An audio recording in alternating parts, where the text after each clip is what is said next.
Michael Lobo म्हजो बरो मित्र, हांव आनी तो दोगूय वांगडाच आमदार जाले। ताज्या उपरांत हांव सभापती, तो उपसभापती जालो। ताज्या उपरांत हांव मुख्यमंत्री, तो मंत्री जालो। ताज्या उपरांत मदीं तो विरोधी पक्ष नेतय जालो।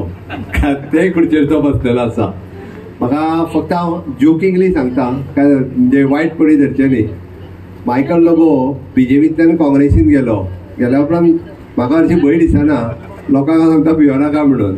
म्हणजे मायकल लोबो एकटोच गेलो खरो, पण परत येताना 8 जाणांक घेवन येयलो। एकटा गेल्लो आनीक 7 जाणांक घेवन तो परत बीजेपीन येयलो। ही जी पॉझिटिव्ह बाजू आसा, तो कन्विन्सिंगाक कोणाक आयकना, ताणी कन्विन्स करप, ओके, मायकला कडल्यान शिकचें। आणि ओवरऑल म्हणजे कित्याक आमी सांगता कन्विन्स करप, not because of the politics, but एखादी डेव्हलपमेंट करता आसतना आमी पळयता की मतदारसंघातल्या एखादें काम लोकांक कन्विन्स करून बाबा कंपाऊंड फाटी घे, फुडें घे म्हणपाक खूप कठीण, बट तो ते कन्विन्स करून पुराय कलंगूट मतदारसंघातली डेव्हलपमेंट फाटल्या कंटिन्युअसली 13 वर्सां खरोखरच म्हणजे एक खूप बऱ्या पद्दतीत केल्या।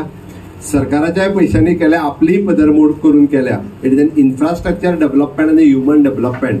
ह्या बाबतीत जर रँकिंग काढले असत जाल्यार मायकलाचे रँकिंग 1 नंबराचेर वयतले, हे आमी सगळ्यांनी मान्य करपाक जाय। सातत्यात 24/7 लोकां खातीर कंटिन्युअसली काम करपी म्हणून, म्हणजे ही जर तसो पळोवंक वचत जाल्यार लोकनेता म्हणपाक काय हरकत ना। तो लोकां खातीर सातत्यात कंटिन्युअसली काम करता, मागीर हेवटेन आसूं किंवा तेवटेन आसूं, लोक ताका निवडूनय दिता। आणि ताकाच लागून हांव परत एकदा ताची तोखणाय करता